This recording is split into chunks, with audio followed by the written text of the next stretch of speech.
இன்னும் ஒரு விஷயத்தையும் மறந்துட்டேன். இப்படி தான் மறதியாக அதிகமாக இருக்குது. எப்போ தேங்காய் இல்லாமல் தான் அந்த குழம்பை செஞ்சுருக்கேன் இன்றைக்கி. ஏன் பார்த்தீங்கன்னா நிறைய காய்கறி எல்லாம் சேர்த்தோன்னே ஹாய் ஃப்ரெண்ட்ஸ், இன்றைக்கி பார்த்தீங்கன்னா மணி 9:30 ஆகுது, வியாழக்கிழமை. பிரேக்ஃபாஸ்ட் செஞ்சுட்டேன். அதாவது வெறுமனே கடுகு, உளுத்தம்பருப்பு, காஞ்ச மிளகாய் போட்டு ரவா உப்புமா, வெள்ளை ரவை உப்புமாவை தான் செஞ்சுருக்கேன். இவ்வளோ உண்டு பண்ணியிருக்கேன் பாருங்கள். இதுதான் சாப்பிடுவோம். இதில் சுகரோ இதையே வச்சுக்கிட்டு தான் சாப்பிட போகிறோம். ஃப்ரெண்ட்ஸ், இன்றைக்கி பார்த்தீங்கன்னா வியாழக்கிழமை, மணி 12:15 ஆக போகுது. என்ன பண்ணிட்டு இருந்தேன்னா, இன்றைக்கி உடம்பு ஒன்றும் சரியில்லாமல் இல்லை, ஓரளவுக்கு பரவாயில்ல, நல்லா தான் இருக்கேன். ரெஸ்ட் எடுத்து வேலை பார்த்தா தான் எனக்கு வேலை பார்க்க முடியுன்ற ஒரு சுச்சுவேஷனு. இப்போ என்ன எடுத்து வச்சுருக்கேன் அப்படிங்கிறத பார்த்துடலாம். இங்கே வீட்டிலேருந்து எடுத்த கீரை, நான் சொல்லியிருக்கேன்ல, இந்த கீரையெல்லாம் பார்த்தா தெரியும் உங்களுக்கு. எல்லாமே கலவங்கீரை. இது பேர் கலவங்கீரைனா எல்லாம் கலந்தது பேர் தான் கலவங்கீரைன்னு சொல்லுவோம். அது ஒரு சிலருக்கு தெரியாமல் கூட இருக்கலாம். இந்த கீரைக்கு கொஞ்சம் வெங்காயம் கொஞ்சோண்டு வச்சுருக்கேன், பொரியல் தாளித்து வச்சுக்கலாம். அடுத்து இங்கே வெண்டைக்காய் ஒரு 2-3 கட் பண்ணி வச்சுருக்கேன், 2 குட்டி உருளைக்கிழங்கு, வெங்காயம் கொஞ்சம், ஒரு பெரிய தக்காளி, கொத்தமல்லி, கருவேப்பிலை, பூண்டு தான் சேர்க்கலை. இங்கே காராமணி வறுத்து வச்சுருந்த காராமணியை தான் நைட்டு ஊற போட்டிருந்தேன். இப்போ காலையில் எழுந்து வாஷ் பண்ணிட்டு தண்ணி ஊற்றி உப்பு போட்டு வேக வச்சுருக்கேன். இப்போ இது சுண்டல் தாளிச்சுக்க கொஞ்சம் எடுத்து வச்சுட்டேன். இது குழம்பு பண்ண போகிறேன். அந்த தண்ணி தூர போடக்கூடாது, அதனால தண்ணி எடுத்து வச்சுருக்கேன். இப்போ இங்கே ஒரு கடாய் போட்டுட்டேன். அதுவும் இல்லாமல் இங்கே இப்போ தான் ரைஸ் கழுவி எலக்ட்ரிக் ரைஸ் குக்கரில் போட்டுட்டு தான் நான் இந்த காய்கறியெல்லாம் கட் பண்ணேன். இதுக்கு ஒரு 10 நிமிஷம் ஆகிருக்கும். இப்போது வச்சுக்கோங்க. இப்போ எண்ணெயை ஊற்றிக்கலாம். ஒரு 12-5க்கு வந்திருப்பேன்னு வைங்களேன். ஒரு கடாய் காமிச்சா அதில் ஒரு நல்லா ஒரு 2 டேபிள் ஸ்பூன் அளவுக்கு ஆயில் போட்டுக்கலாம். ஐயோ சாரி, சுண்டல் தாளிக்கவே மறந்துட்டேன். ஒரே நிமிஷம். சரி, ஓகே, அது அப்புறம் தாளிச்சிக்கலாம். இப்போ குழம்பு ஃபஸ்ட்டு தாளிச்சிக்கலாம். ஏன்னா எண்ணெய் விட்டுட்டேன், அதில் இனிமேல் ஒன்றும் பண்ண முடியாது. அதை ஊற்றி 2 வேலையாகவும் ஊற்றிக்கிட்டேன். வேலை எண்ணெய் கொஞ்சம் இது தாராளமாக தான் ஊற்றணும் இந்த மாதிரி குழம்புக்கெல்லாம். கொஞ்சம் இப்போ சீரகம், நம்மளோட சீரகம் எப்பவும் போல், கடுகு, அதுக்கப்புறம் வெந்தயம் கூட போடலாம். இங்கே வடகம் வீட்டில் போட்டு வெங்காய வடகம் கொஞ்சம் வெந்தயத்தை சேர்த்துப்போம், நல்லா தான் இருக்கும் வாசனையாக. ஏற்கனவே வடகத்தில் எல்லாமே இருக்குது, போடணுங்கிற அவசியம் கிடையாது. ஏன்னா நம்ம தான் எல்லாமே போட்டு செஞ்சுருப்போம். அதுக்கு தான் அந்த வடகம் போட்டு வச்சுக்கிறது. நீங்கள் எதுவுமே இல்லைன்னா கூட நீங்கள் வெறும் வடகத்தை போட்டு கூட வெறுமனே தாளிச்சு விட்டுடலாம். குழம்பு அளவுக்கு குழம்புக்கு நல்லா இருக்கும். இந்த வடகம் பொரியும் போது அவ்வளோ ஒரு வாசனை செம்மையாக இருக்குது. நான் அந்த வடகம் ரெசிபி போட்டிருக்கேன் உங்களுக்கு. இப்போ வெங்காயம் போட்டுக்கலாம். நான் போட்டிருக்கேன். அதை பாருங்கள், நல்லா அது அவ்வளோ நல்லா இருக்கும். அதே மாதிரி நான் சொன்ன மாதிரியே நீங்கள் அதை வெயில் காலத்தில் போடுங்க. இந்த வடகம் அவ்வளோ ஒரு வாசனை நல்லா இருக்கும், டேஸ்ட்டும் நல்லா இருக்கும் உங்களுக்கு. வெங்காயம் வதங்கப்போம். அது கூடவே உருளைக்கிழங்கு, வெண்டைக்காய், கொத்தமல்லி, கருவேப்பிலையும் சேர்த்துப்பேன். ஏன்னா காய் ஒரு 2-3 காய் தான் கடைசியாக இருக்குது. இனிமேல் தான் வாங்கணும். இருக்கிறத காலி பண்ணிடலாம் அப்படின்ட்டு தான் நான் போட்டுட்டேன். இந்த கரண்டி எடுத்தால் டங்குன்னு இந்த இதில் ஸ்கூலில் பெல் அடிப்பாங்க பாருங்கள், அந்த மாதிரி கேட்கும் சவுண்டு. இந்த கடாய்க்கும் அதுக்கும், இது தண்டவாள கடாயின்னு சொல்லுவாங்க. இந்த கடாய்க்கும் அதுக்கும் தண்டவாளத்தில் அடிக்கிற போலவே ஒரு சவுண்டு விடும். ஸ்டீல் கரண்டியை சத்தம். இந்த உடன் கரண்டியை எடுத்தாச்சு. இப்போ கொஞ்சம் வதங்காட்டும். இதில் ஒரு 1/2 ஸ்பூனுக்கும் குறைவாக உப்பு போடுறேன். ஏன்னா நான் காராமணியில் உப்பு போட்டு வேக வச்சு தண்ணி கொஞ்சம் இருக்குது, அதனால் அப்புறம் பார்த்து போட்டுக்கலாம். இது கொஞ்சம் நல்லா வதங்கட்டும். வதங்கின பிறகு நம்ம இதெல்லாம் சேர்த்துக்கலாம். கூடவே ஒரு தக்காளி அதையும் சேர்த்து விட்டுறது. ஏன் அதையே வச்சு தனியாக பாவம். நல்லா ஒன்றா போட்டோம். வெங்காயம் லைட்டாக வதங்கிட்டா போதும். அதுக்கப்புறம் தக்காளி, காய்கறி எல்லாமே அது ஒன்றாவே வதங்கிடும். பார்த்தீங்கன்னா எனக்கு இதுவே காய் ஜாஸ்தி. இதில் நான் காராமணியை வர போகிறேன். என்ன பண்ண, சரி மூடி வைக்கலாம். ஒரு 2 நிமிஷம் வதங்கி வரட்டும், சிம்மரில் போடும். இப்போ ஓப்பன் பண்ணலாம். 1 நிமிஷம் ஆகிடுச்சு. காய்கறி வதங்கி இருக்கும் போதும் இந்த அளவுக்கு. இப்போ இதில் மஞ்சள் தூள், மிளகாய் தூள் பார்த்தீங்கன்னா ஒரு 1/2 ஸ்பூனை விட கொஞ்சம் குறைச்சி போடுறேன். ஏன்னா இதில் குழம்பு மிளகாய் தூள் கொஞ்சம் போட்டுக்கலாம். அதனால இது இந்த குழம்பு மிளகாய் தூளும் ஒரு 1/2 ஸ்பூன் தான் போடுறேன், அதுக்கு மேலே போடல. போதும். சின்ன ஸ்பூனில் 1/2 ஸ்பூனு, இதுவும் அதே மாதிரி சின்ன ஸ்பூனில் தான் 1/2 ஸ்பூன். இந்த மாதிரி ஸ்பூனில் தான் போட்டுருக்கேன். இந்த மாதிரி ஸ்பூனில் தான் போட்டுக்கணும். ஆற ஆற போட்டுக்கணும். உப்பு போட்டாச்சு. இதில் வந்து நம்ம காராமணி வேக வச்ச தண்ணி இருக்குல்ல, அந்த தண்ணியை சேர்த்துடலாம். பொதுவாக இந்த தண்ணியை வந்து நீங்கள் ரசம் வச்சுக்கலாம், குழம்புல ஊற்றிக்கலாம், ஏதாவது செய்யலாம். பட் கண்டிப்பாக பயிர் வேக வச்ச தண்ணி இருந்தாலும் கீழே கொட்டிடாதீங்க. நல்ல தண்ணி ஊற்றி வேக வச்சுட்டு அதை அப்படியே யூஸ் பண்ணுங்கள். அதில் தான் சத்தே இருக்கும். தெரியாதவங்களுக்காக நான் சொல்கிறேன். இதை அப்படியே மூடி போட்டு வைக்கலாம். காய்கறி வேகட்டும். இப்போ வந்து காய்கறி வெந்துகிட்டே இருக்குது. நம்ம அதுக்குள்ளே இது கூடவே இந்த காராமணி இருக்குல்ல வேக வச்சது அதையும் சேர்த்துடலாம். ஏன்னா ஒன்றா சேர்ந்த மசாலா நல்லா இருக்கும். தான் எல்லாத்தையும் போட்டுட்டேன்.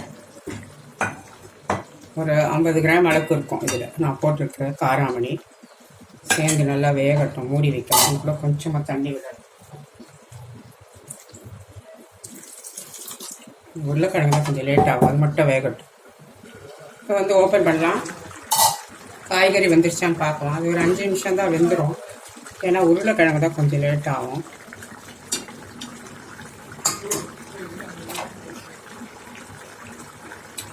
வெந்துடுச்சு.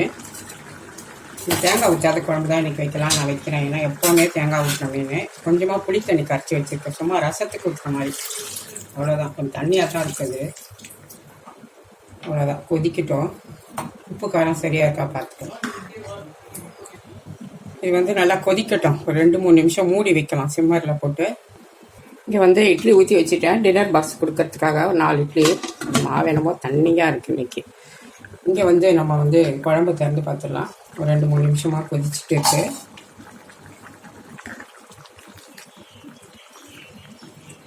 இதெல்லாம் ஒன்று சேர்ந்து எல்லாமே வெந்திருக்கோம். இன்னும் ஒன்று மறந்துட்டேன் நான். இது பாருங்கள், இதை தான் மறந்துட்டேன். என்ன தெரியுதா? பூண்டு நல்லா தட்டி போட்டுட்டேன். நல்லா பெரிய பல் பூண்டு.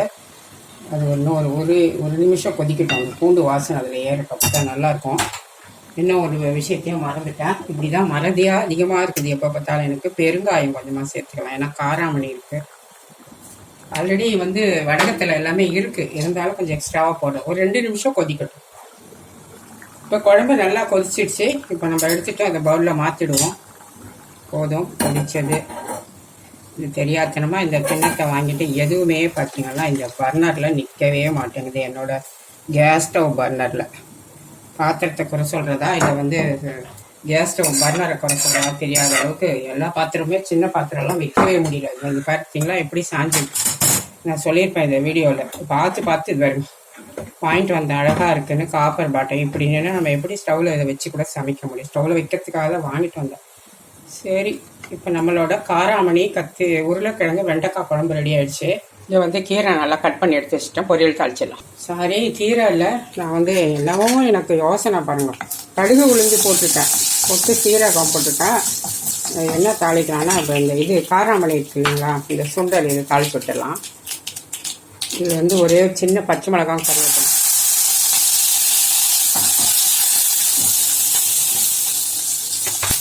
இப்போ இந்த வேக வச்ச சுண்டல் ஆல்ரெடி உப்பு போட்டுக்கோம் இல்லையா, அதனால் வேண்டாம், தேவையில்லை. இது போகிறோம்.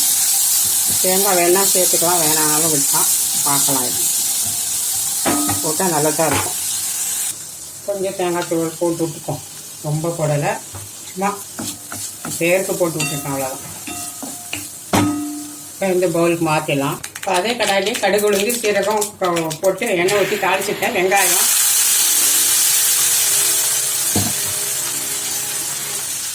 எல்லாம் பூண்டு ஒரு 2-3 பல்லு தட்டி வச்சு கதையை போட்டுக்கலாம். ஏன்னா அது கீரை பொரியலுக்கு தான் பூண்டெல்லாம் சேர்த்தா தான் நல்லாயிருக்கும். ஜஸ்ட்டு ஒரு ஸ்பூன் எண்ணெய், அவ்வளோதான். அதுக்கு மேலே நான் எதுவும் ஊற்றுறதில்ல. நான் மிளகா காரம் எதுவுமே கூட சேர்க்க போகிறதில்ல. இதை கட் பண்ணி வச்சுக்கிட்டு கீரை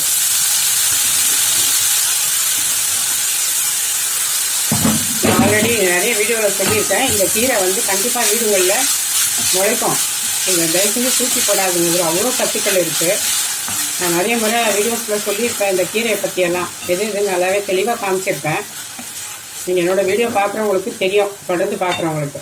அதெல்லாம் வந்து பொரியலோ கடையலோ செய்து சாப்பிட்ருங்க. உடம்புக்கு அவ்வளோ ஹெல்தி. தண்ணி ஊற்றோன்னா அப்படியே மூடி வச்சிடலாம். ஒரு 2 நிமிஷம் இருக்கட்டும். இங்கே வந்து நம்மளோட கீரை வந்து ரெடி ஆகிடுச்சு. கலவங்கீரை பொரியல். சும்மா ஒரு நிமிஷம் தான் மூடி வச்சா வெந்துடும் அது. இதில் வந்து இட்லி மிளகாய் பொடி, கருப்பு உளுந்து இட்லி மிளகாய் பொடின்னு அரைச்சி வச்சுருக்காரு. அது சும்மா ஒரு 1/4 ஸ்பூன் போகிறோம், அதிகமாக கூட வேண்டாம். ஏன்னா அந்த கொஞ்சமாக தானே இருக்குது. நான் ஏன் உப்பு போடல பார்த்துருப்பீங்க, ஏன்னா இதில் உப்பு இருக்குது. அதில் உப்பு போட்டோம் வச்சு போட போனோம்னா அதிகமாக போயிடும்.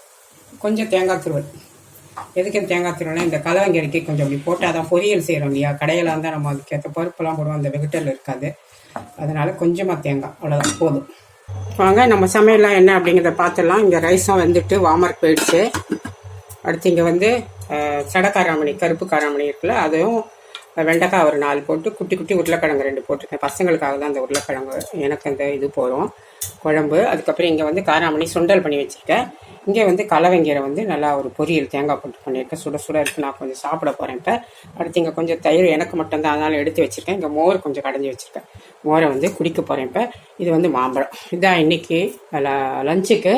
அடுத்து வந்து இந்த இட்லி ஊற்றினேன் பார்த்தீங்களா, கொஞ்சம் கல் மாதிரி இருக்குது, அதனால் திருப்பி மாவு வாங்கிட்டு வர சொல்லியிருக்கேன். இந்த இட்லி எடுத்து வச்சுட்டு வேறு தான் ஊற்றணும் டின்னர் பாக்ஸுக்கு. இதான் இன்றைக்கி லஞ்சு. இப்போ மோர் குடிக்கணும் நான். இப்போ நம்ம டைம் பார்க்கலாம். மணி பார்த்தீங்களா எவ்வளோ பாருங்கள், மணி வந்து 12:50. நம்ம வரும்போது 12:15 இல்லைங்களா, 1/2 hour ஆகுது கரெக்டாக. அதாவது 35 நிமிஷம் ஆகுது. சமையல் முடிச்சாச்சு, அவ்வளோதான். பாருங்கள், ஒரு குழம்பு வச்சுட்டோம், ஒரு சுண்டல் பண்ணிவிட்டு ஒரு கீரை பொரியல் பண்ணியாச்சு, அவ்வளோதான். ரசம் தான் வைக்கலை, நான் சாதம் வடித்து இட்லி ஊற்றிருக்கேன். இங்கே வந்து டின்னர் பாக்ஸுக்கு ஒரு 4 இட்லி இப்போ திரும்ப மாவு வாங்கி வர சொல்லி ஊற்றிட்டேன். அது கல்லாட்டுக்கு எடுத்து வச்சுட்டேன், குழம்பு கொஞ்சம் ஊற்றிட்டேன், அவ்வளோதான். இன்றைக்கி ரொம்ப சிம்பிள் தான். இது வந்து மணி வந்து 1:30 மேலே ஆகிடுச்சு.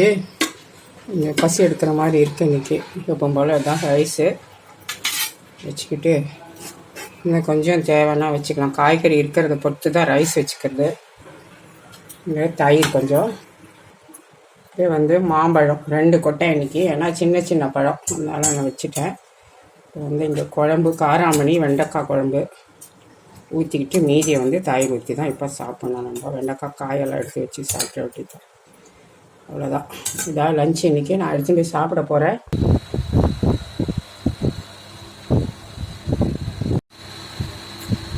இதோட காராமணி குழம்பு நல்லாயிருக்கு. தேங்காய் இல்லாமல் தான் அந்த குழம்பை செஞ்சுருக்கேன் இன்றைக்கி.